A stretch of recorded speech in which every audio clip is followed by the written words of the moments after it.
This picture of the heart often confuses students.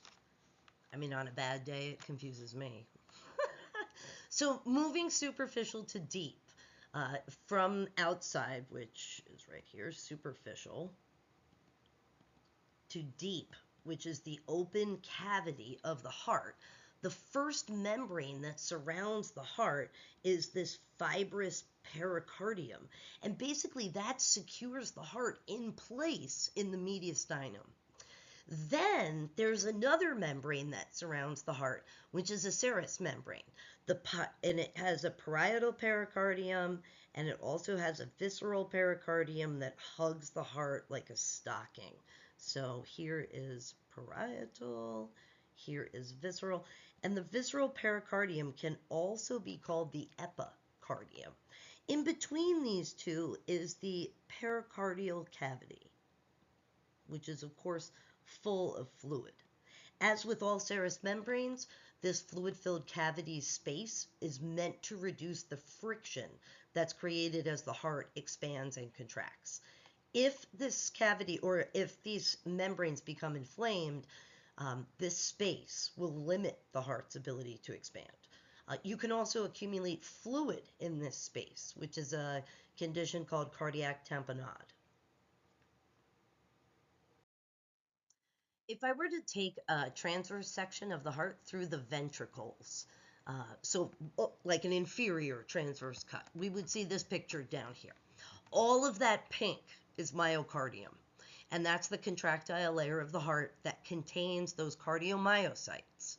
The myocardium of the left ventricle is perfectly circular, and it has a very thick myocardium. The right ventricle myocardium is substantially thinner, and it only has this semicircle kind of shape to it. The left ventricle, it's got to generate enough force to get all that blood to your big toe. And therefore, the left ventricle with the thicker myocardium, it generates more force. And this makes sense because the right ventricle, it only has to force blood into your lungs. I mean, they're right there. Remember, the same volume is ejected from either side of the heart, but at different pressures. Recall from learning about tissues, and if you don't, stop this and go back to that chapter in the book that does tissues. But recall from learning about tissues that there were 3 types of muscle tissue: smooth, cardiac, and skeletal. Cardiac and smooth were both involuntarily controlled, compared to skeletal muscle that you have willful or voluntary control over. Cardiac and skeletal muscle were striated muscles compared to smooth muscle, and that owes to the striations are because of the arrangement of actin and myosin into sarcomeres. And finally, cardiac muscle fibers, they had this branched cylinder shape, which I know you're like, that doesn't look like branched cylinders. I mean, that's kind of what a branched cylinder looks like. But they have this branched cylinder appearance compared to the full cylinders of skeletal muscle and those spindles of smooth muscle. Although they're difficult to recognize, you can see branching, oh, look at that. You can see branching fibers in the histology. You just have to kind of look for a branch here and there. The sarcolemma, or the cell membranes, they're running up and down on this picture. And by finding those sarcolemma, you can also find a branching kind of cell. Running side to side in these pictures are striations, but they're barely even able to be seen with most student microscopes. But there are some other structures that run side to side here, and these structures are called intercalated discs. And I talk about them in detail in the next couple slides.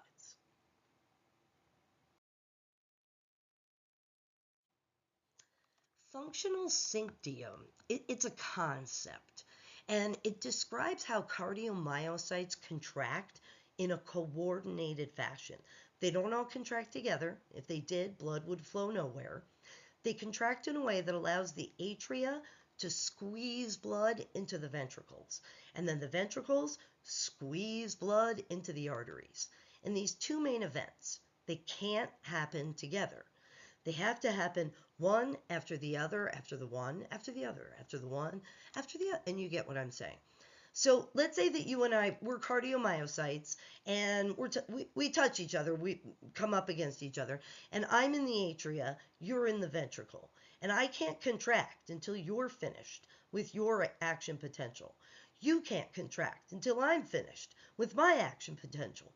And we both have to wait for the other to coordinate our contractions. We are attached by corrugated edges of our cell membranes that are kind of like the corrugation of these egg cartons. So we're kind of like egg cartons that are like fitting together. And this allows for a greater strength of attachment. But it also allows for you and I to share surface area at our borders. Along the borders of cardiomyocytes are structures called intercalated discs, and they do two things. They allow us to bind tightly, so cardiomyocytes are bound together by these intercalated discs at their corrugated edges, but it also allows adjacent cardiomyocytes to share their cytoplasm. The drawing over on the left is a drawing of two short, fat, branched cardiomyocytes. They're connected to each other at an intercalated disc, which is circled, and that's what the inset is. That connection, it's not just hand holding, right? It's more like the episode of Family Guy where Stewie and Brian have their hands like glued together. An intercalated disc is a pretty genius kind of structure. It has these things here that are called desmosomes. And desmosomes are known as tight junctions. Think of them like latches. And what they really do is they secure the cells together.